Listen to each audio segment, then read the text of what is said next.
a lot of lenders won't touch agri for all Yeah. sorts of reasons. Yeah. You know, it's regulated in terms of getting your money back and all that sort of stuff.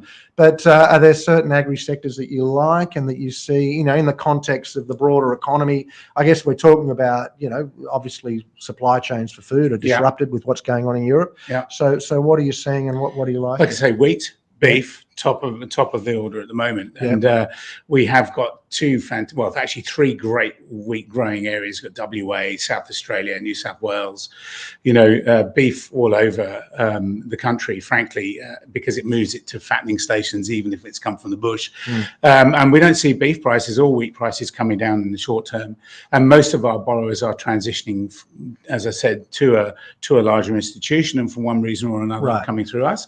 But yes, agri is quite strong. What you don't want to be lending against is the margin operators. So somebody that has an orchard of lemons that ordinarily can't sell to Woolies because they're not good enough quality, but all of a sudden supply chain issues are of a concern, so their second grade lemons are getting sold.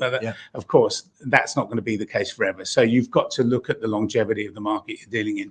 But we are fortunate to have the Costa family as our majority owners, and they understand agri. They know fruit. They know fruit. They certainly do. And so we do take advantage of the knowledge we have in that particular space. And why are these agri deals crossing your desk? You know, it's interesting. We're just looking at one at the moment, a fantastic, profitable farmer whose bank facility has been misunderstood. He's lost his manager. He's south of Tamworth. He's being managed out of Brisbane. Beef? Beef and wheat and chickpeas and barley for winter. And the facility was supposed to be rolled into a longer term facility, and instead the bank said, well, you owe us that extra $1 million we gave you back now. Why don't you sell some cows? He said, but they're calves. You can't sell. So it's the lack of understanding in the banks about them. They don't understand the bush. The people that did understand the bush have gone. And decentralization, and it hasn't occurred. So you've now got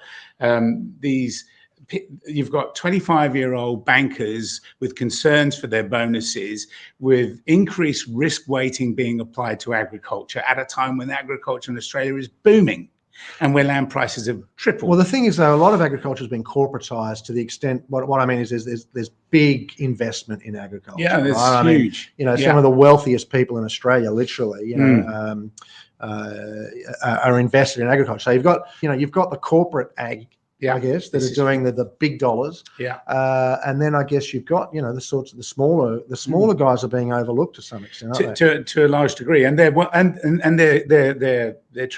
very, very strong businesses.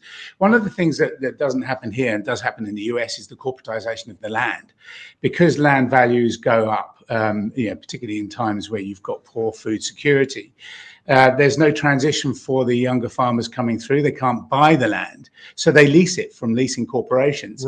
There's room for that to grow here in Australia because land prices have, as I said, tripled. Whereas, you know, 20 years ago, you might pay $1,000 per acre for productive land. In the Riverina, for example, you're now paying $6,000. In 20 years, 6 times. The youth coming in can't afford that. So we will see a corporatization of land banking for agricultural use. That transition is inevitable. Right.